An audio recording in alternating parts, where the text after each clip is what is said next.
All right. Welcome back to the 1JZ Teardown Part 2.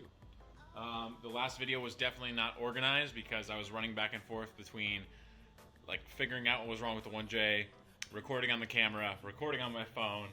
So now after editing it and looking through it, I'm going to try and keep this very clear, organized, and not like all over the place.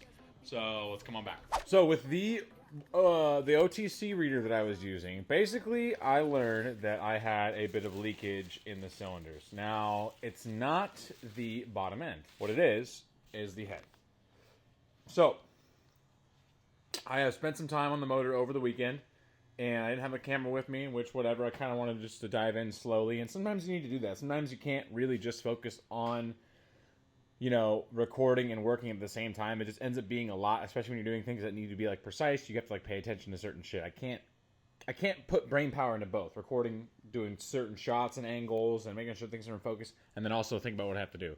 I just have to like devote a little bit more attention to one thing. So after we did the test with Peruse, the water test, where we were running water through each cylinder, I went back and redid it myself and checked every single one. So this is what we came down to as far as a conclusion. It is not a definitive way to fully tell if your valves are seating, but there definitely is leakage, though, period. Like, that is showing leakage, and there's a lot in cylinder 3. Now, 4, 5, and 6 are stout. They are fucking money. There's nothing wrong with them. We're good to go there. 3, 2 on the intake side, and then 1 on the intake and exhaust side are all leaky. This is the worst cylinder of them all, but these are all leaky. So, what did we buy?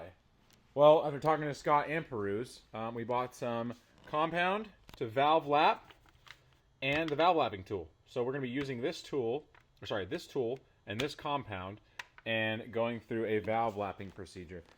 Now, if you're gonna ask me, hey, have you valve lapped an engine before? Absolutely not. Are we just gonna do it? Yes, we're gonna do it.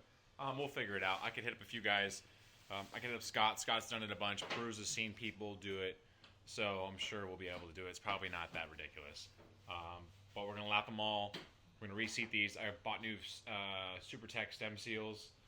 Got a new timing belt. I bought everything else to kind of refresh this motor, ARP head studs, etc. So now, whoever actually does end up with this Drift 1JZ, this motor is going to be fucking money. The bottom end's still killer, and then you're getting a refreshed head. Obviously, still stock cams and cam caps, but everything is going to be resealed, new head gasket. Again, I said ARPs. I went and took a green Scotch-Brite scuff pad and knocked off all that old carbon and most of the old gasket, and basically ran a resurface. This is like a home resurfacing, right? Like, yes, I could bring the head to go get resurfaced. The problem is, there is no necessity for that though. So it like basically I ran a feeler gauge. Everything deck's fine. It's pretty much flat, and the gasket's gonna help with that anyway. But yeah, there was no overheating or crazy warping of the head. You're pretty much straight as can be, and I don't know. I'd say it's pretty money. I just got to get a little bit more of the gasket off, but we're looking okay. So the carbon buildup is off of most of the head on the aluminum side. I got it in between the valves a little bit and just started clearing it out a little bit in there. But some WD-40, WD-40 and that green Scotch-Brite scuff pad definitely gives your arm a workout. So after I went through 2 on the head, I came over to the block, and I don't remember if you guys if I had a video of what this looked like before. But this was like literally pitch black. This entire thing was black, gross, and crusty. So I hit all the pistons. I hit most of the block here and cleaned it up as much as I could. Now this still has to get dumped over upside down and then flushed out a little bit. But yeah, otherwise it looks pretty fucking sweet. It's just like an OEM resurface, or an OEM refreshing basically. But we don't need to do anything with the block because the pistons are good. The walls still have the original machining from like literally 35 years ago. They're pretty fucking money. So just a little bit of the carbon buildup I have to wipe down and clean off again. So yeah, that's good to go. And hopefully this is more organized as far as what's going on. So I'm waiting on parts. Parts will hopefully be here on Friday. Hopefully earlier, honestly. But Friday at the latest, I'm like praying for, so that Peruse and I can attack it on Saturday or Sunday, because he only has limited schedules. Or he has a very limited and tight schedule to what he can do.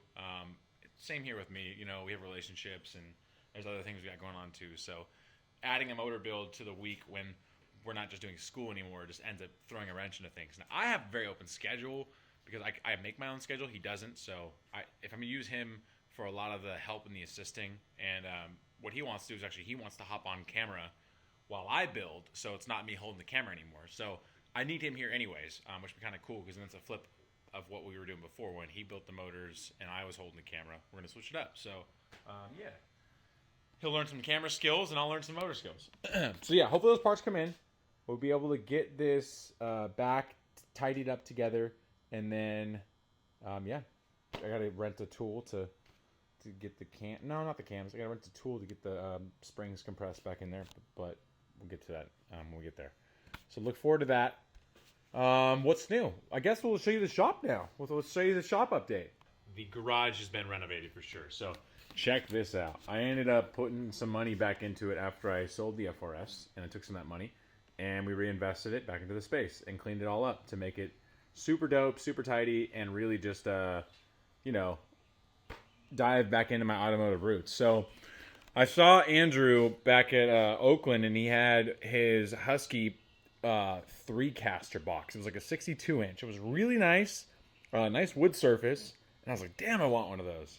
So then we ended up going into Home Depot, and I saw these ones, which were 46-inch. They also had 52-inch ones, but these are 46-inch, and they had a deal on these. These are $348, regularly $448, and then if you sign up for a Home Depot card, you get $50 off. So I got one. I had to get a second one. And then my mom loved it when she saw these, so she got one. And then I was like, fuck, dude, I put all my barber stuff in this one. I can't cram all my tools in that one. Plus, this might be a station for somebody. I'm going to go get a third. So I got a third. So, yeah, spent a little bit of money there and doing okay. Oh, and some new floor jacks as well. That's right. Sold my other ones, got some new ones. So the shop space has been renovated a bit, cleaned up, tidied up. We added some shelves up there, too, which is kind of nice, and it kept things like out of just being on the sill and getting all clumped together.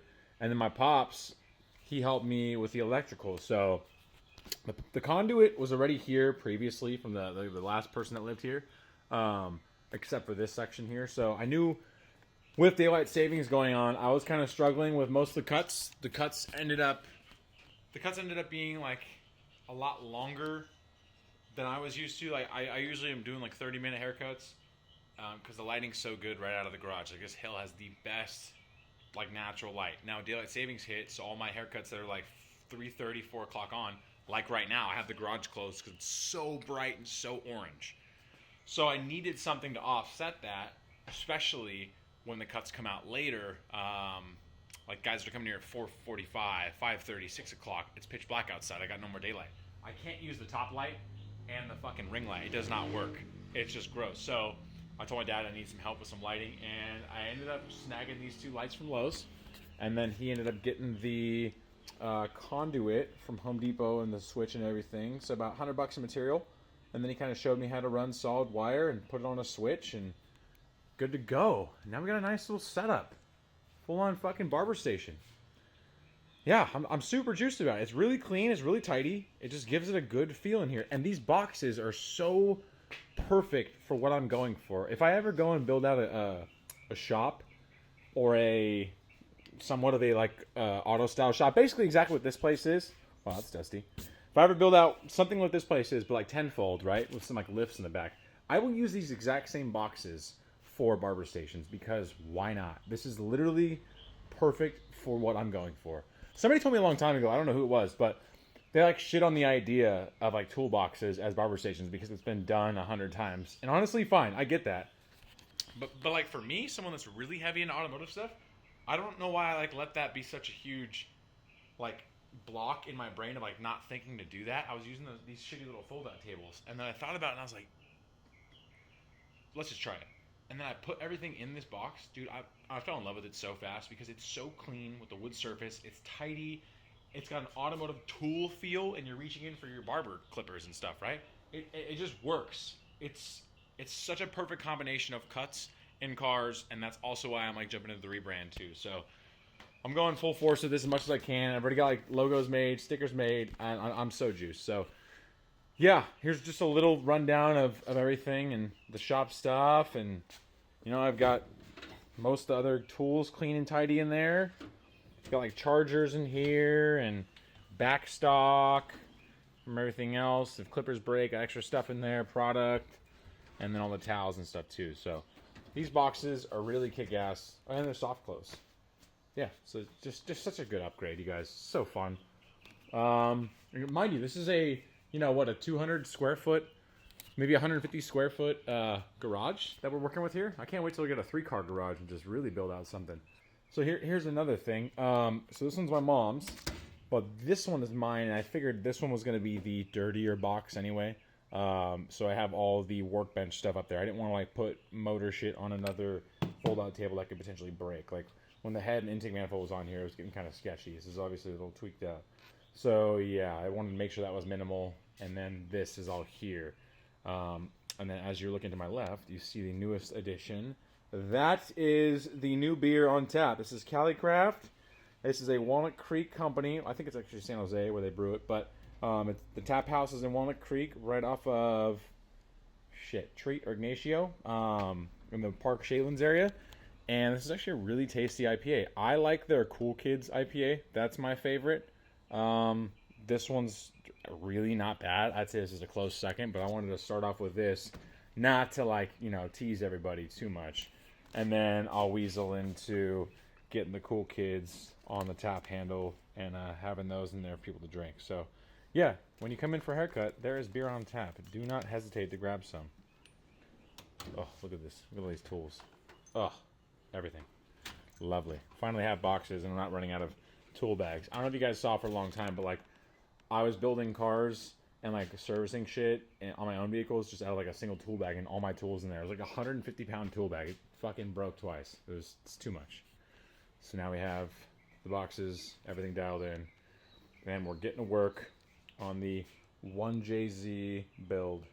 I'm actually kind of excited to do this too because it allows me to add a little bit more to my experience table and resume, I guess, which, you know, is never a bad thing. It's good for me. It's good for me to go through ahead and learn how to valve lap stuff and shit. So yeah, pretty stoked. I know this is a long talking video. Sorry about that. It's not crazy content filled here yet. But if the parts come in this weekend, we'll have more shit buttoned up together. And then, yeah. We can't really do too much out in California either. For everybody that like watches this, it's like not in California. Because I'm in one of the counties that like locks everything down at the drop of somebody getting cooties. So we're put back down into the purple tier in the Bay Area. So like there's no bars and hanging out and doing shit and things are delayed. Like it's just annoying. So I can only do so much. You know, yeah, I don't really know where I'm going with that. But as far as parts go, they are always delayed with COVID. So we're just waiting on those to get that shit done. And then when this car is done and running and driving, we'll probably street drive for a bit. Street drift, maybe. We'll see. If I can take it to Sonoma for some events, sweet. I don't know if they'll have that many events coming up. And they were pretty strict in their COVID stuff too, so maybe we'll do something else with it. But yeah, that is the update. So I'm going to wrap it up here with that. As always, catch me on IG at NickD. And yeah, look forward to the next one.